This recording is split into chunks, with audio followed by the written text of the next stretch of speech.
World-class infrastructure, technical clubs, world-class hostels. KL, deemed to be university.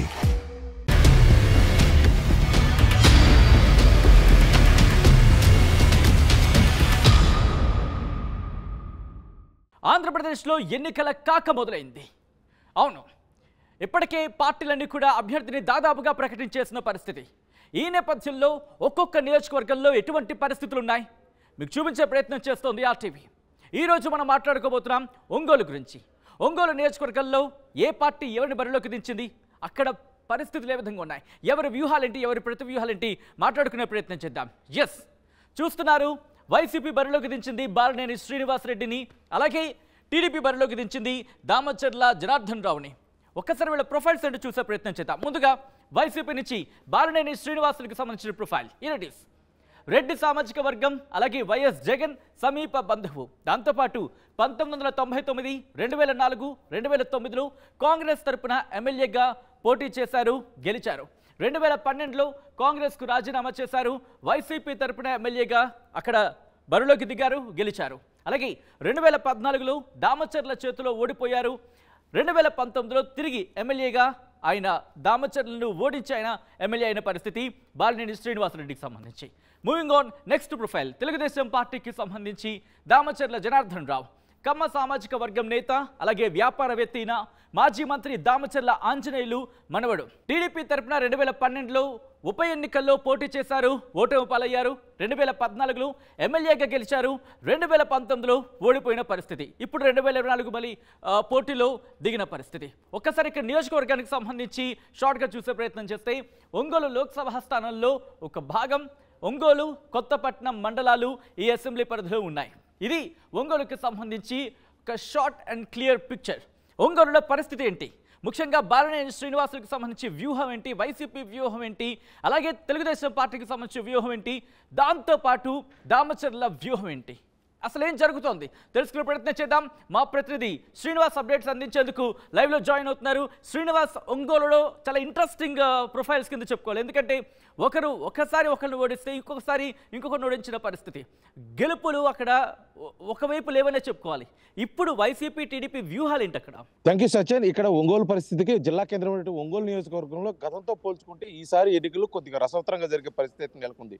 మొదటిసారి ఒక దామచర్ల ఆంజనేయులు మనవడు అనేటువంటి దామచర్ల జనార్దన్ ఎమ్మెల్యేగా గెలిచిన నేపథ్యంలో మరోసారి 2019లో బాలినేని శ్రీనివాసరెడ్డి గెలిచి మంత్రిగా కూడా చేసిన ఘనత అయితే ఒంగోలు నియోజకవర్గంలో ఉంది. గతంతో పోల్చి చూసుకుంటే 1999 దగ్గర నుంచి కూడా బాలినేని శ్రీనివాసరెడ్డి ఒంగోలు నియోజకవర్గంలో వరుసగా గెలుస్తూ వచ్చాడు. చివరికి వైఎస్ జగన్మోహన్ రెడ్డి వైఎస్ఆర్సీపీ పార్టీ స్థాపించిన సమయంలో కూడా ఉన్న పదవికి రాజీనామా చేసి కాంగ్రెస్ పార్టీకి వైఎస్ఆర్సీపీలో జరిగినటువంటి ఎన్నికల్లో వైఎస్ఆర్సీపీ అభ్యర్థిగా కూడా గెలిచిన ఘనత ఇక్కడ బాలినేని శ్రీనివాసరెడ్డి ఉంది. కాకపోతే గతంతో పోల్చుకుంటే ఈసారి ఒంగోలు శాసనసభ నియోజకవర్గంలో పోటీ అయితే రసవత్తరంగా ఉంది.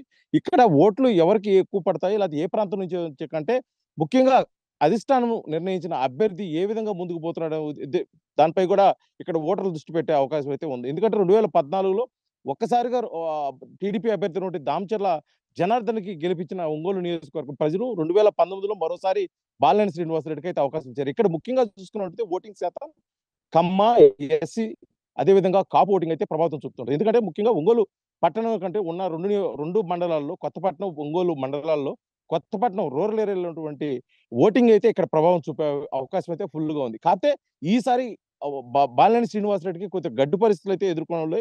ఎందుకంటే గతంలో ఎన్నడూ లేని విధంగా బాలినేని శ్రీనివాసరెడ్డిపై ఇటీవల కాలంలో అంటే వైఎస్ఆర్సీపీ 2019 ప్రభుత్వం ఏర్పడిన తర్వాత అతని మీద అనేక అవినీతి ఆరోపణలు, అదేవిధంగా అతని కుమారుడు బాలినేని ప్రణీతిపై కూడా కొన్ని ఆరోపణలు రావడం కొంత గందరగోళం వాతావరణం అవుతుంది.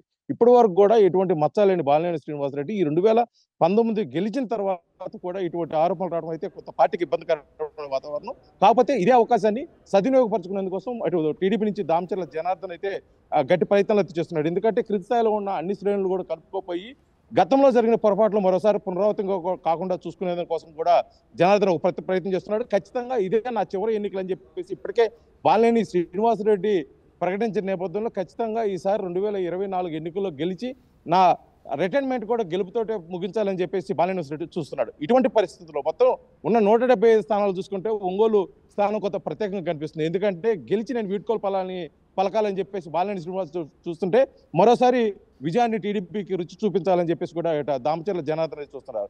మొత్తానికి ఇటు సమీకరణాలు చూసుకున్నట్లయితే కులపంగా కానీ ఈసారి టీడీపీకి అదేవిధంగా వైసీపీకి రెండు సమన్వయంగా మంచి గట్టి ఫైట్ అయితే ఇక్కడ ఒంగోలు నియోజకవర్గంలో జరుగుతుంది. కాకపోతే ఎన్నికల నోటిఫికేషన్ వచ్చిన తర్వాత కూడా ఈ సమీకరణాలు రోజు రోజుకు మారుతూ వస్తున్నాయి. ఎందుకంటే నియోజకవర్గాల్లో పార్టీలు చేరేవారు, అదేవిధంగా పార్టీని విడిచిపెట్టేవాళ్ళు రోజు రోజుకి అటు ఆ పార్టీకి ఇటు ఈ పార్టీకి రెండింటికి కూడా ఎక్కువ అవుతున్న ఈ సమయంలో అసలు ఎవరు పక్క ప్రజలు ఉన్నారు అనేది మటుకి పూర్తిగా అయితే ఎన్నికలు వరకు వేచి చూడాల్సిన పరిస్థితి ఉంది. మొత్తానికైతే మటుకి ఇక్కడ ఫైట్ అయితే గట్టిగా ఇరువురు అభ్యర్థుల మధ్య అయితే గట్టిగా జరుగుతుంది. గతంతో పోల్చుకున్నట్టు ఈసారి మటుకి భిన్నంగా ఉండబోతుంది అయితే స్పష్టంగా అయితే తెలుస్తున్న పరిస్థితి అయితే ఒంగోలు నియోజకవర్గం నుంచి అయితే ఉంది. Shashi right Srinivas, thanks for update. So మొత్తంగా అయితే మాత్రం ఒంగోలుకు సంబంధించి ఒక గట్టి పోటీ కనిపిస్తుందని చెప్పుకోవాలి. ఎందుకంటే ఒకసారి విజయం సాధిస్తే మరొకసారి విజయం సాధించిన నేపథ్యంలో ఈసారి ఒంగోలులో పాగా వేసేది ఎవరు, ఒంగోలు నుంచి ఎమ్మెల్యేగా ఎవరు అసెంబ్లీలో అడుగు పెడుతున్నారనే ఉత్కంఠ మాత్రం కొనసాగుతుంది. సో చూద్దాం జూన్ 4న ఫలితాల్లో.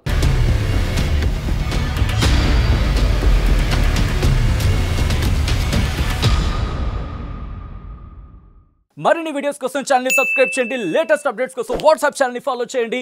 అండ్ లింక్ డిస్క్రిప్షన్ లో ఉంది.